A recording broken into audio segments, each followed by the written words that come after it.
When we walked in, there was a vibe. I was a bit like, I have to go into hospital, don't really know what for, because I never had to do it, but my mum noticed there was a vibe straight away. The doctor asked me, do I know what leukemia is? I really didn't know how to react, because how do you react to something like that? So I was on this golden bullet tablet for about a year.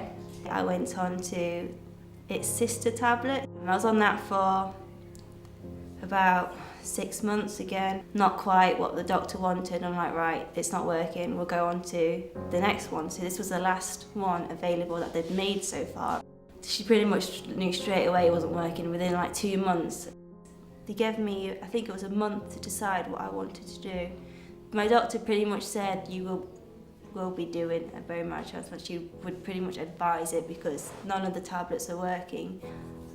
I was pretty scared, obviously, because I didn't even know what it was. I can't remember building up to the bone marrow transplant, so it was just a druggy haze. I can remember my bone marrow going in very clearly.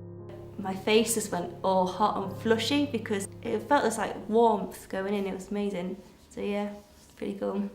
I was invited to sail with the Trust in 2010. I remember I didn't want to go. I didn't want to go. I was so petrified, and cause you just become in that little bubble with you and your family and your doctors. I owe pretty much everything to these guys of building myself up. Like, they were nice about it. They didn't like push me if I wasn't ready for it. But then again, they were like, well, you can have a go, can't you? If you want, it will help. And they didn't want me to be left out, but they didn't want to push me too hard. I went on my trip before my bone marrow transplant. I remember when I was at Bradwell that I used to have to go upstairs and have a nap every now and then, and the Trust were really nice about it. I felt confident enough with the Trust helping me as well that I was kind of coming to the end of treatment and I could like start moving on. I looked at doing my A-levels and I didn't really fancy doing them. Because with the Trust, when you know you want to do something, you want to do something. Like, you want to do sailing, you do sailing. You want to play volleyball, you play volleyball. When it came to college and uni and stuff, I was like, if I'm not into it, why would I want to do it? Like, the Trust had helped me make up my mind that if I want to do something, I'll do it. If I don't want to do it, I won't do it. I like animals.